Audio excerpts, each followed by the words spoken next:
Hello students, आज हम जो डिफरेंट मेथड्स होते हैं कंसंट्रेशन ऑफ सॉल्यूशन को एक्सप्रेस करने के वो देखेंगे।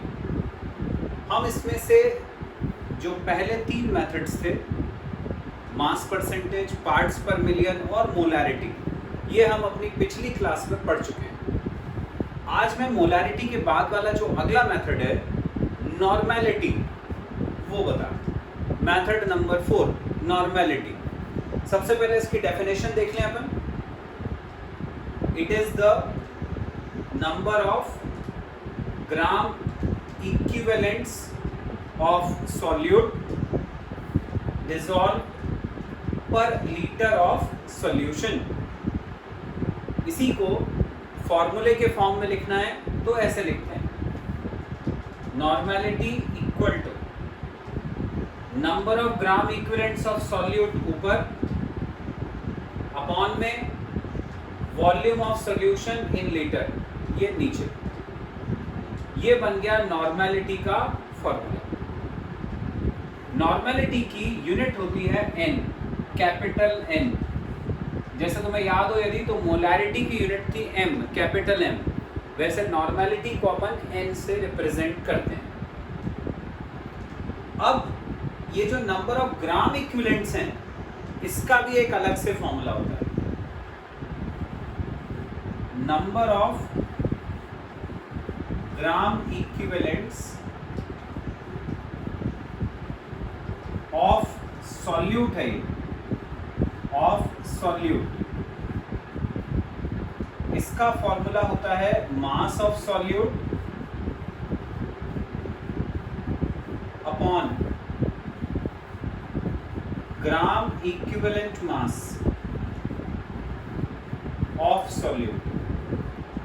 ये होता है number of gram equivalents of solute का फॉर्मूला।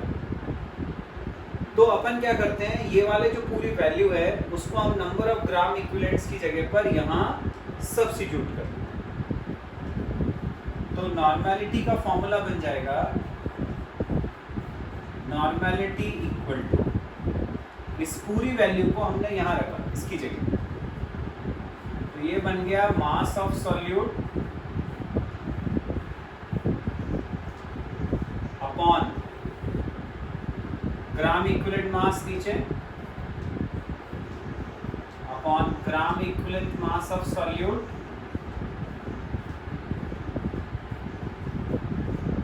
इनटू, ये जो न्यूमरेटर था उसकी जगह पर अपन ने पूरी वैल्यू रखी।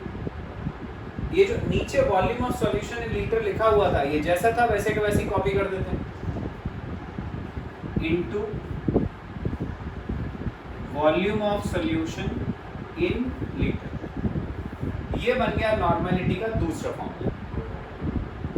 अब बच्चों, इसमें क्वेश्चन में तुम्हें मास ऑफ सॉल्यूट दिया रहेगा, जैसे बोला है 20 grams of sodium hydroxide are dissolved in 5 litre.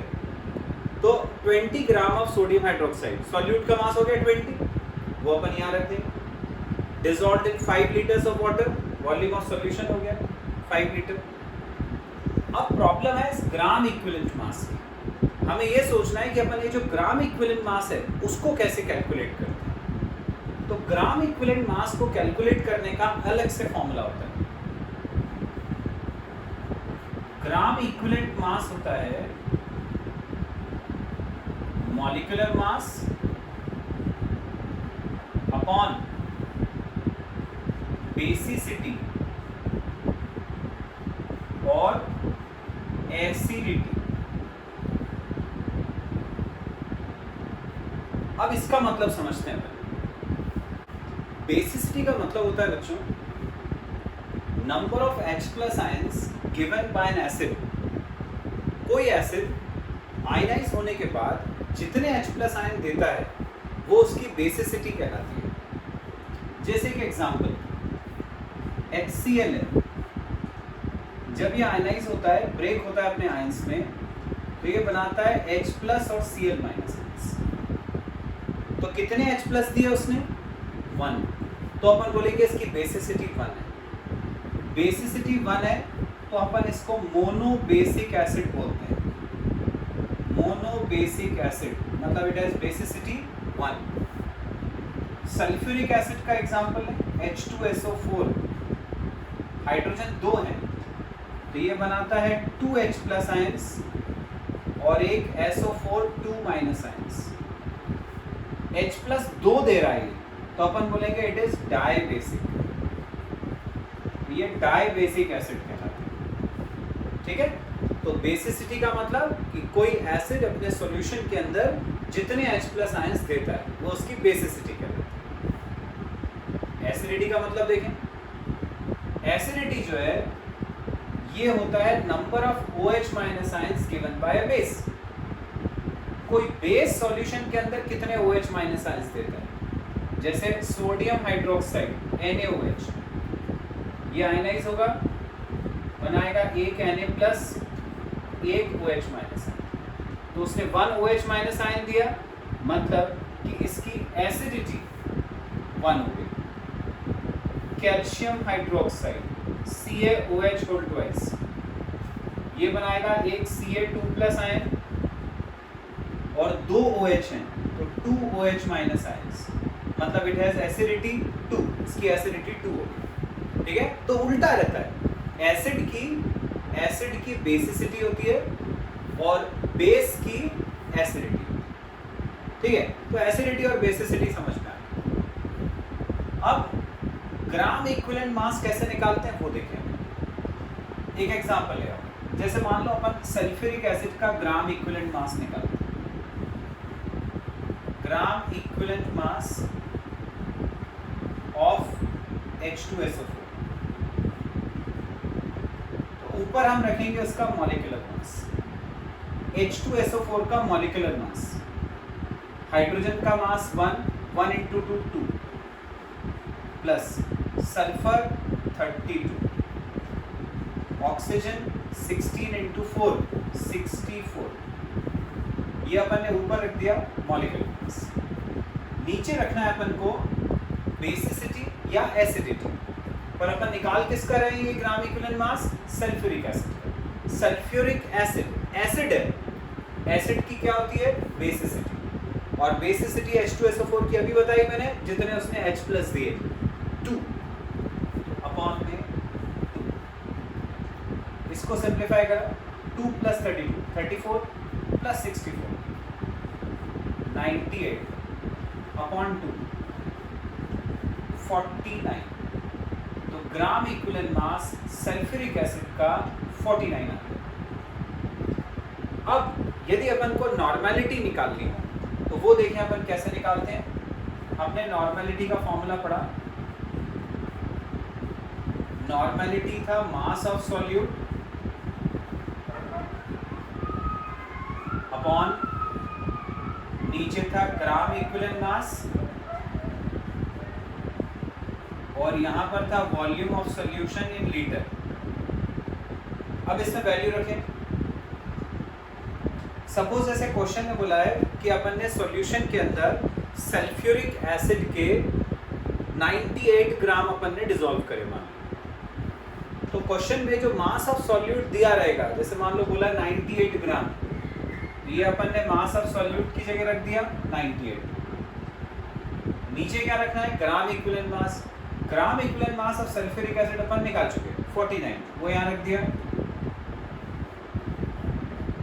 Volume of solution जो भी क्वेश्चन में दिया हो, जैसे मान लो बोला जाता है वॉल्यूम है 500 मिलीलीटर, पर यहाँ जरूरी है कि लीटर में होना चाहिए, तो यदि 500 मिलीलीटर दिया हुआ है उसको अपन लीटर में बदलेंगे, तो 500 अपॉन 1000, अपॉन वाला 1000 ऊपर चला जाएगा।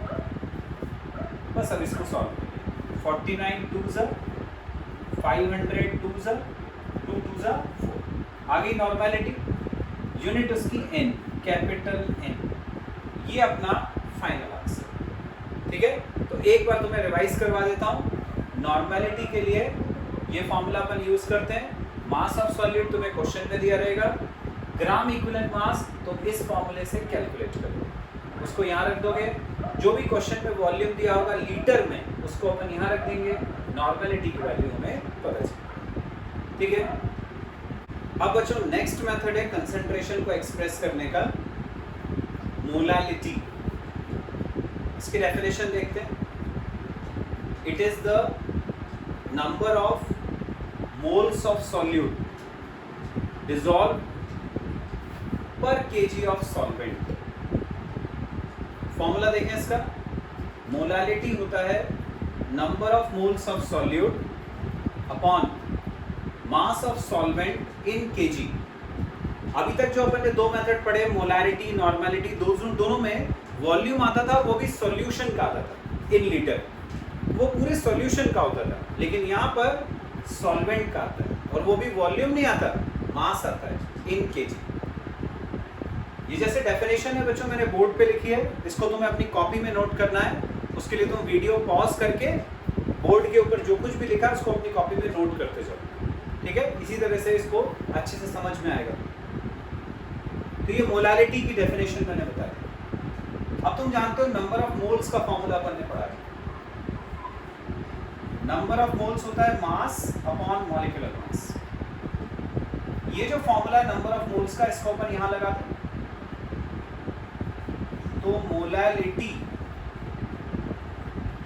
इक्वल टू आ गया नंबर ऑफ मोल्स की जगह पर ये पूरी वैल्यू रख दी। तो यहां रखा अपन ने मास of solute upon molecular mass, नीचे आ जाएगा upon molecular mass of solute. ये हमने यहां ऊपर की वैल्यू रखी, नीचे था mass of solvent in KG, उसको हमने ऐसे ही रहने दिया, into mass of solvent in KG. बन गया मोलालिटी, यूनिट वही स्मॉल एम या मोल पर केजी। तो ये मोलालिटी का फॉर्मूला होता है। कैलकुलेशन तो बहुत आसान, जैसे मान लो अपने को बोला जाता है 20 ग्राम NaOH in 500 gram of water और बोला है मोलालिटी निकालो, तो हम बस फॉर्मूले में वैल्यू रख देंगे। मोलालिटी इक्वल ऊपर मास of solute 20 upon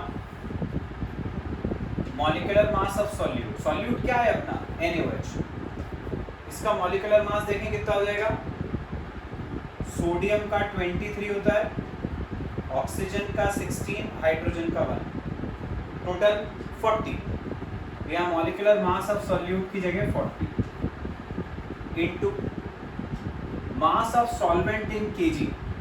solvent water है, ठीक है, जो ज्यादा मात्रा में होता है, मैंने शुरू में पढ़ा था सॉल्वेंट होता है। ये 500 ग्राम है, पर अपन को काय में चाहिए, केजी में। तो 500 अपॉन 1000, अपॉन वाला 1000 ऊपर चला गया, 20 से ये 40 कट गया 2 टाइम्स, 500 से 1000 कट गया 2 टाइम्स, 2 से 2 कट गया 1, तो मोलालिटी आ गई 1। 1 की यूनिट क्या, m या मोल पर केजी। 1 m या 1 मोल पर केजी। आगे निकालें मोलालिटी, गॉट इट। नेक्स्ट और लास्ट मेथड है बच्चों मोल फ्रैक्शन। डेफिनेशन देखते हैं इसकी। It is the ratio of number of moles of the component and the total number of moles of all the components present in the solution। मतलब जैसे मान लो यदि किसी सॉल्यूशन के अंदर दो कंपोनेंट्स हैं, जैसे कंपोनेंट ऑफ द पार्ट्स, जैसे सॉल्यूट और सॉल्वेंट होते हैं, ऐसे मान लिया यदि अपन ने दो कंपोनेंट्स हैं A and B। Suppose A के नंबर ऑफ मोल्स जो सॉल्यूशन के अंदर प्रेजेंट हैं वो है Na और B के जितने मोल्स प्रेजेंट हैं वो है Nb। तो A का जो मोल फ्रैक्शन है उसका मतलब होता है A के mole upon total number of moles. ये हो गया A का मोल फ्रैक्शन। B का मोल फ्रैक्शन क्या हो जाएगा, XB इक्वल टू जैसे एक्स ए में ऊपर Na आया था, नीचे टोटल मोल आया था, वैसे एक्स बी में ऊपर Nb आ जाएगा, नीचे टोटल मोल आ जाएंगे। ये हो गया अपना एक्स बी, मतलब बी का मोल फ्रैक्शन। यदि अपन इन दोनों का सम निकालें, एक्स ए प्लस एक्स बी, दोनों का सम निकालें, इसको और इसको ऐड किया तो तुम्हें दिख रहा है डिनोमिनेटर तो दोनों का सेम है। तो ये जो Na प्लस Nb है वो तो एलसीएम हो गया, दोनों को ऐड करते समय डिनोमिनेटर सेम था। ऊपर ऐड हुआ Na प्लस Nb, तो ये Na प्लस Nb से ये Na प्लस Nb कट गया, तो XA प्लस XB की वैल्यू 1 आ गई। यहाँ से यदि अपन को XB निकालना है तो ये XA वहाँ जाके माइनस हो जाएगा, XB आ गया 1 माइनस XA। इसका क्या मतलब हुआ कि यदि अपन को एक कंपोनेंट का मोल फ्रैक्शन पता चल गया तो हमें दूसरे वाले का निकालने के लिए सिर्फ उसको 1 में से माइनस करना है। 1 में से माइनस करेंगे तो अपन को सेकंड वाले कंपोनेंट का मोल फ्रैक्शन पता चल जाएगा। ठीक है, तो ऐसे अपन मोल फ्रैक्शंस कैलकुलेट करते हैं। अब एक एग्जांपल देता हूं, उससे और क्लियर हो जाएगा।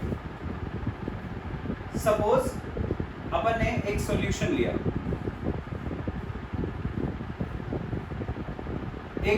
लिया, जिसमें मान लो प्रेजेंट है इथेनॉल। इथेनॉल होता है C2H5OH। सपोज इसका 120 ग्राम प्रेजेंट है और दूसरा कंपोनेंट है वाटर H2O, मान लो इसका 540 ग्राम प्रेजेंट है। अब तुमसे बोला जाता है इथेनॉल का मोल फ्रैक्शन निकालो और वाटर का मोल फ्रैक्शन निकालो। दोनों का मोल फ्रैक्शन अपन को अलग अलग कैलकुलेट करना है। सबसे पहले मोल फ्रैक्शन के लिए हमें निकालना पड़ेगा Na और Nb। सपोज पहला वाला कंपोनेंट ये A है, दूसरा वाला B है, मैं Na निकालता हूं। इथेनॉल का मोल फ्रैक्शन, इथेनॉल के मोल्स, मोल का फॉर्मूला पता है, mass upon molecular mass. Ethanol का मास क्वेश्चन में कितना है 120 अपॉन मॉलिक्यूलर मास। अपन देखें इथेनॉल का कितना होगा, कार्बन का एटॉमिक मास होता है 12 इंटू 2 24 प्लस हाइड्रोजन का 1 इंटू 5 5, ऑक्सीजन का 16, हाइड्रोजन का 1। अब ये देखिए कितना हो गया, ऊपर 120 अपॉन नीचे 24 प्लस 5 29, 29 प्लस 16 29 और 6 हुआ 35, 45, 45 प्लस 1 46। ये अपन ने वैल्यू सब्स्टिट्यूट किया। जैसे अपन ने Na निकाल लिया फॉर इथेनॉल, बिल्कुल उसी तरह से अपन Nb निकाल लेते हैं for water. Same formula, mass upon molecular mass. Water का मास क्वेश्चन में दिया था 540, वाटर का मॉलिक्यूलर मास जानते ही हो 1 इंटू 2 प्लस 16 18, ये कट गया, ये आ गया 30, ये Nb आ गया। Na निकल आया, Nb निकल आया, बस अब तो कैलकुलेशन करना है। Na और Nb की वैल्यू अपन इसमें रख देंगे तो XA आ जाएगा। XA मतलब A कंपोनेंट इथेनॉल का मोल फ्रैक्शन। जब XA की वैल्यू आ जाएगी उसको इसमें सब्स्टिट्यूट करेंगे तो XB आ जाएगा, वो हो जाएगा अपना सेकेंड कंपोनेंट वाटर का मोल फ्रैक्शन। ठीक है, अब जैसे अभी तक अपन ने जितने भी methods of expressing the concentration देखे, सब में कोई ना कोई यूनिट होती थी। जैसे मोलारिटी में कैपिटल M, नॉर्मलिटी में कैपिटल N, ऐसे होती थी। लेकिन यहाँ तुम देख रहे हो कि XA और XB जो है ये मोल्स का रेशियो होता है, ऊपर भी मोल नीचे भी मोल, मोल मोल कैंसिल हो गया, कुछ नहीं बचा। इसका मतलब मोल फ्रैक्शन की कोई यूनिट नहीं, ठीक है, वो सिर्फ एक न्यूमेरिकल वैल्यू आएगी, एक नंबर आएगा, लेकिन उसमें कोई यूनिट नहीं। आ गया। अब बच्चों अपन करते हैं इस चैप्टर का लास्ट टॉपिक, ये है सिग्निफिकेंट फिगर्स। सबसे पहले सिग्निफिकेंट फिगर्स की डेफिनेशन देखते हैं। Significant figures are meaningful digits which are known with certainty and the uncertainty is indicated by writing the certain digits and the last uncertain digit. मतलब समझते हैं इसका। देखो बच्चों, जैसे अपन ने कोई लेंथ को मेजर करा, अब सपोज यदि वो लेंथ का जो मेजरमेंट है वो आया 49.6 मीटर, लेंथ का मेजरमेंट है 49.6 मीटर, तो ये जो दो डिजिट्स हैं 4 और 9, ये है सर्टेन डिजिट्स। सर्टेन, सर्टेन का मतलब जिसके मेजरमेंट में कोई गलती नहीं है, लेकिन ये जो पॉइंट के बाद है 0.6, ये अनसर्टेन है। अनसर्टेन, अनसर्टेन मतलब जिसके कैलकुलेशन में हो सकता है कि कुछ मिस्टेक हुई है, एरर आया हो। क्योंकि देखो 49.6 को हम लगभग 49.59 भी लिख सकते हैं, 0.59 अप्रोक्सीमेटली 49.6 हो जाता है। तो यदि मान लो कोई मेजरमेंट अपन ने करा है और वो लगभग 49.59 आया है, तो भी अपन उसको 49.6 लिख सकते हैं। इसका मतलब ये हुआ कि जो पॉइंट के पहले आता है वो वाली वैल्यू तो कंफर्म है, वो तो नहीं चेंज होगी, लेकिन जो पॉइंट के बाद वाली वैल्यू है उसमें हो सकता है कि कुछ चेंज आ जाए। ठीक है, यदि ये 49.59 नहीं है, मान लो 49.599 है, तब भी वो अप्रोक्सीमेटली 49.6 होगा। इसका मतलब ये हुआ कि 49 में तो कोई चेंज नहीं आ रहा, लेकिन जो पॉइंट के बाद वाले डिजिट है उसमें कुछ एरर हो सकता है, उसमें कैलकुलेशन में कुछ एरर, कुछ गलती हो सकती है। इसीलिए ये जो 49 है ये है अपनी सर्टेन डिजिट्स, और जो पॉइंट के बाद वाला आ रहा है 6 वो है अनसर्टेन डिजिट। ठीक है, एक और एग्जांपल देता हूँ। जैसे मान लो अपन ने कोई लेंथ को मेजर करा, अब वो लेंथ को मेजर करा अपन ने, मान लो वो आई है 12.5 मीटर, तो जो 12 मीटर है उसको नापने में तो अपन गलती नहीं करेंगे ना। ठीक है, हम 12.5 एक्चुअल लेंथ है, हम उसको 11.5 मीटर यदि नाप लेते हैं, इसका मतलब कि कैलकुलेशन में बड़ी भारी गलती हो गई, हमने 1 मीटर कम नाप लिया। ऐसा नहीं होता ना, 12.5 मीटर लेंथ है, उसको तुम मेजर कर रहे हो, तो हो सकता है गलती से वो 12.49 तुम मेजर कर लो, हो सकता है गलती से 12.48 मेजर कर लो, पर 12 का 12 तो नापोगे। तो इसका मतलब 12 जो है वो कंफर्म वैल्यू है। कंफर्म है मतलब वो सर्टेन डिजिट्स हैं, और जो पॉइंट के बाद आ रहा है 5 या 49.49 या 0.5 वो अनसर्टेन है, क्योंकि उसमें कुछ एरर होने की चांसेस होते हैं। आगे इतना समझ में। अब बच्चों, सिग्निफिकेंट फिगर्स को काउंट करने के लिए कुछ रूल्स अपन फॉलो, मतलब जैसे कोई नंबर दिया है सपोज 1.235, अब तुमसे पूछा जाता है कि इसमें कितने सिग्निफिकेंट फिगर्स हैं, how many significant figures are there in this number. तो वो पता करने के लिए कुछ रूल्स होते हैं जिनको आपको फॉलो करना है। देखते हैं वो rules. First, all non zero digits are significant. सारे नॉन जीरो डिजिट्स मतलब जिसमें जीरो नहीं आता वो सब सिग्निफिकेंट होते हैं।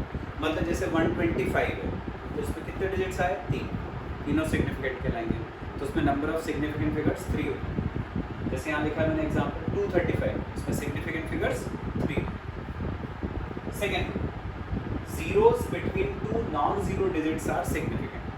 दो नॉन जीरो डिजिट्स हैं, उनके बीच में यदि कोई जीरो आता है तो वो जीरो भी सिग्निफिकेंट फिगर में काउंट होता है। जैसे 102, उसमें जीरो जो है वो 1 और 2 के बीच में आ रहा है, तो वो सिग्निफिकेंट में काउंट होता है, तो उसमें 3 सिग्निफिकेंट फिगर्स होंगे।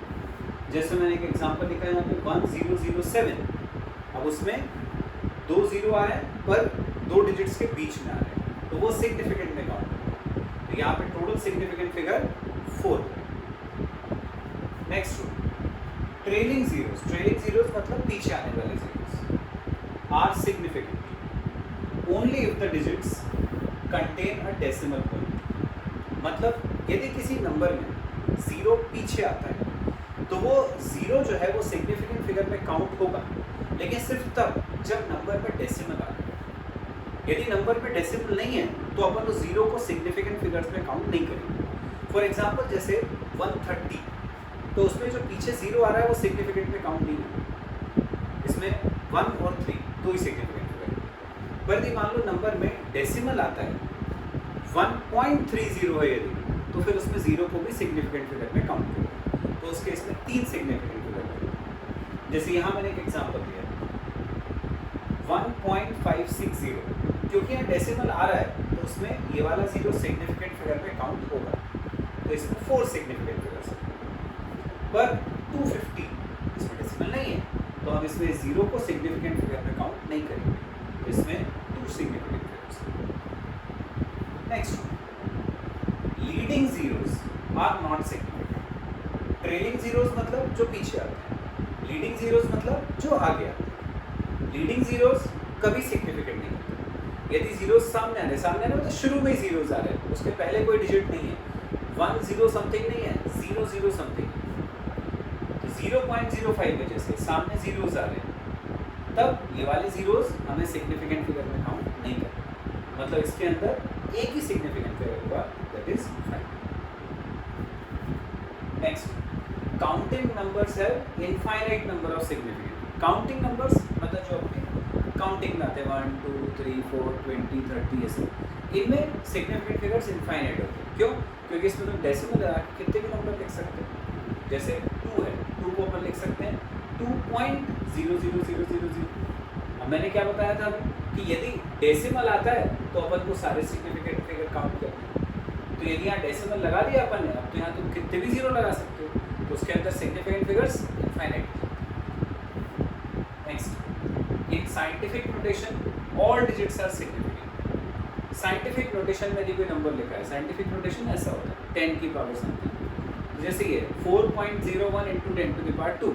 अब इसमें सिग्निफिकेंट फिगर कितने हैं, तो वो जो 10 वाली पावर है उसको छोड़ दो, उसके अलावा जितने डिजिट्स 4 0 और 1 कितने हो गए 3, तो इसके अंदर 3 सिग्निफिकेंट फिगर्स। आगे तो ऐसे अपन सिंपल है रूल्स, ऐसे अपन पता करते हैं किसी नंबर में कितने सिग्निफिकेंट फिगर्स। अब बच्चों को देखते हैं सिग्निफिकेंट फिगर्स का कैलकुलेशन में क्या काम। सबसे पहले एडिशन या सब्ट्रैक्शन, न्यूमेरिकल आ जाता है इसके ऊपर बेस्ड कभी कभी 2 नंबर में। एडिशन या सब्ट्रैक्शन में देखिए क्या होता है, result can not have more digits to the right of decimal point then either of the original numbers. इसका मतलब ये कि यदि अपन कुछ नंबर्स को ऐड कर रहे हैं या कुछ नंबर्स को सब्ट्रैक्ट कर रहे हैं, तो जैसे मान लो 2 नंबर को अपन ने ऐड करा, तो उनमें डेसिमल के बाद जिसमें सबसे कम डिजिट्स हैं, हमारे आंसर में भी डेसिमल के बाद उतने ही डिजिट्स होने चाहिए। ठीक है, जिसमें सबसे कम डिजिट्स हैं उतने ही नंबर ऑफ डिजिट्स अपने आंसर में होने चाहिए आफ्टर डेसिमल। एक एग्जांपल, जैसे ये 3 नंबर है 6.61 5.234 2.02, इन तीनों को ऐड करना है, हमने ऐड कर दिया 13.866 है। अब तुमसे बोला जाता है कि जो रिजल्ट है उसको सही सिग्निफिकेंट फिगर्स के फॉर्म में एक्सप्रेस करो। तो जो मैंने रूल बताया उसके अकॉर्डिंग ये जो 3 नंबर ऐड कर रहे हैं अपन, उसमें अपन ये देखेंगे कि डेसिमल के बाद नंबर ऑफ डिजिट्स सबसे कम किसमें, इसमें 3 है। सिग्निफिकेंट फिगर से मतलब नहीं है, नंबर ऑफ डिजिट्स किसमें सबसे कम। यहाँ 3 डिजिट्स हैं आफ्टर डेसिमल, यहाँ 3 डिजिट्स हैं आफ्टर डेसिमल, यहाँ 3 डिजिट्स हैं आफ्टर डेसिमल, तो अपने आंसर में भी 3 डिजिट आएंगे आफ्टर डेसिमल। यदि मान लो इसमें 3 होती है, इसमें 3 होती है और इसमें 2 ही डिजिट्स होती है आफ्टर डेसिमल, तो अपना जो आंसर है वो फिर अपन डेसिमल के बाद 2 डिजिट तक लेंगे। ठीक है, जैसे अगले वाले ये 2 नंबर्स को सब्ट्रैक्ट कर, इसमें से अपन ने इसको सब्ट्रैक्ट करा, सिंपल सब्ट्रैक्शन, वैल्यू ये आया। अब अपन को सिग्निफिकेंट फिगर्स के फॉर्म में लिखना है, जो ये रूल अपन ने पढ़ा उसके फॉर्म में लिखना। तो रूल हमने क्या पढ़ा कि जिसमें कम डिजिट होंगे अपने आंसर में भी उतने डिजिट्स आने चाहिए आफ्टर डेसिमल।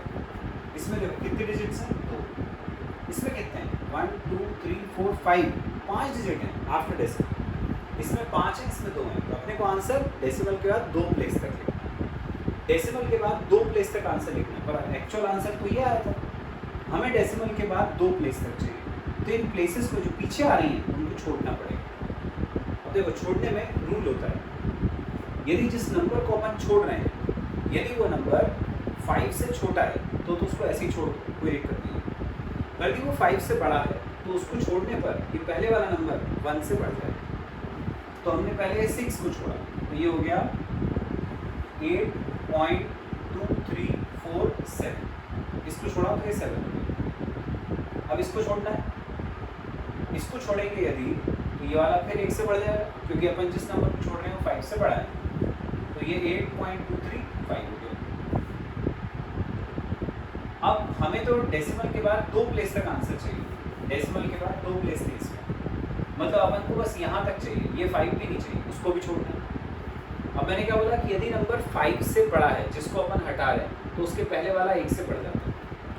यदि इस नंबर को छोड़ रहे हो, यदि वो 5 से छोटा होता है, तो पहले वाला नंबर जो है उसमें कोई चेंज नहीं आता, उसको नहीं बढ़ाते 1 से।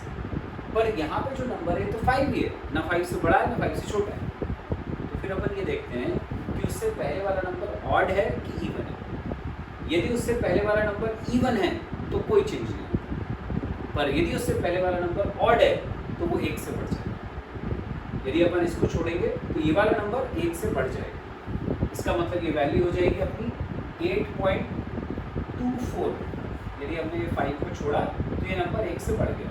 तो जो डेसिमल के बाद अपने को 2 प्लेस तक आंसर लिखना था, जो हमें लग रहा था कि 8.23 हो जाएगा, वो ये डेसिमल करेक्शन के बाद आते आते 8.24 हो गया। आगे समझ। नेक्स्ट ये अपन ने देखा एडिशन या सब्ट्रैक्शन में। अब मल्टीप्लिकेशन या डिविजन।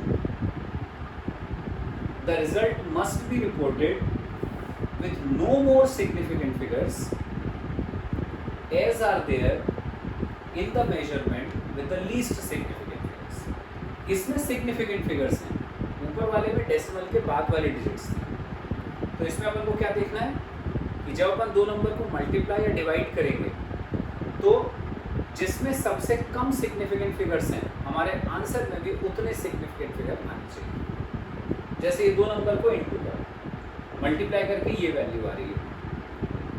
सिग्निफिकेंट फिगर काउंट करें, इसमें कितने हैं सिग्निफिकेंट फिगर? मैंने बताया था 2 डिजिट्स के बीच में आने वाला 0 सिग्निफिकेंट होता है। तो इसमें कितने हैं? 1 2 3 4 5, 5 सिग्निफिकेंट फिगर। इसमें कितने हैं? 1 2 3 सिग्निफिकेंट फिगर। तो हमारे जो आंसर है उसमें कितने आने चाहिए? कम आने चाहिए। इसमें 3, इसमें 5, तो अपने पास 3 आने चाहिए। मतलब हमें जो अपना आंसर लिखना है वो 3 सिग्निफिकेंट फिगर्स तक लिखना है। तो फिर वो एक एक नंबर अपन पीछे का छोड़ते नहीं। यहाँ पे 2 को हटाया, 2 5 से छोटा है तो डायरेक्ट हटा दो, कोई दिक्कत नहीं। अब इस 5 को हटाना है। 5 को हटाने के लिए मैंने क्या रूल बताया? 5 के पहले वाला डिजिट यदि ऑड है तो वो 1 से बढ़ जाएगा, इवन है तो कोई दिक्कत नहीं, डायरेक्ट हटा दो। 5 को सीधे हटा दो। अब यहाँ पे क्या नंबर है? 4, 5 से छोटा है, डायरेक्ट हटा दो। अब यहाँ पे क्या नंबर बचा? 2, 5 से छोटा है, डायरेक्ट हटा दो। क्या बचा? 49.6। अपन को 3 सिग्निफिकेंट फिगर्स तक आंसर चाहिए था, आगे हमारा 3 सिग्निफिकेंट फिगर्स तक फाइनल आंसर 49.6। बट इस तरह से अपन सिग्निफिकेंट फिगर्स के ऊपर बेस्ड कैलकुलेशंस करेंगे। तो बच्चों अब ये चैप्टर अपना कंप्लीट हो गया।